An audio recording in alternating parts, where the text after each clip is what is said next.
السلام علیکم ورحمۃ اللہ وبرکاتہ۔ پیران پیر الشیخ عبدالقادر جیلانی رحمہ اللہ کا سلسلہ جاری اور ساری ہے۔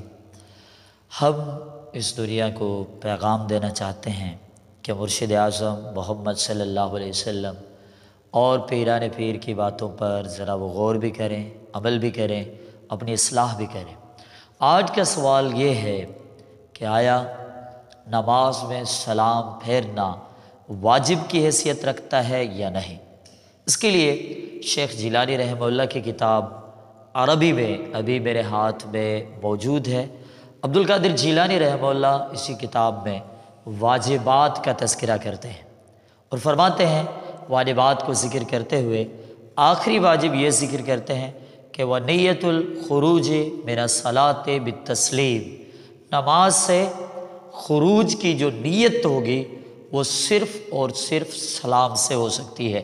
یعنی سلام کو شیخ جیلانی رحمہ اللہ نے واجبات میں شامل کر لیا ہے، جبکہ صفحہ نمبر 22 پر انہوں نے لکھا ہے، یہی عربی کتاب کا حوالہ میں پیش کر رہا ہوں، انہوں نے لکھا ہے کہ اگر کوئی شخص واجب کو چھوڑ دیتا ہے، وَإِن تَرَكَ وَاجِبًا سَاهِيًا جَبَرَهُ بِالسُّجُودِ، اگر کوئی شخص واجب کو چھوڑ دیتا ہے اور بھول جاتا ہے تو وہ سجدہ سہو کرے گا۔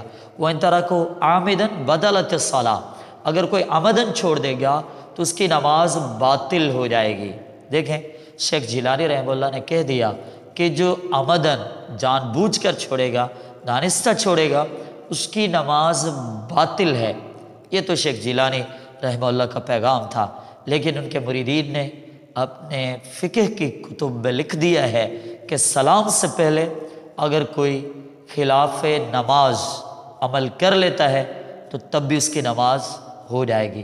لیکن یہاں تک بھی انہوں نے اپنے کتب میں لکھا کہ اگر کوئی جان بوجھ کر وضو بھی توڑ دیتا ہے تب بھی اس کی نماز ہو جائے گی۔ دیکھیں شیخ جیلانی رحمہ اللہ کہہ رہے ہیں کہ نماز نہیں ہوگی، نماز باطل ہو جائے گی۔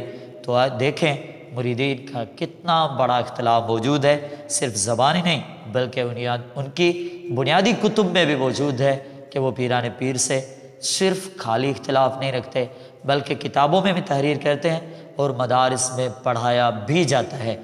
تو آئیں ان کے پیغام کو حقیقی معنی میں سمجھیں اور دنیا تک کام کریں۔ اللہ ہم سب کو عمل کی توفیق دے۔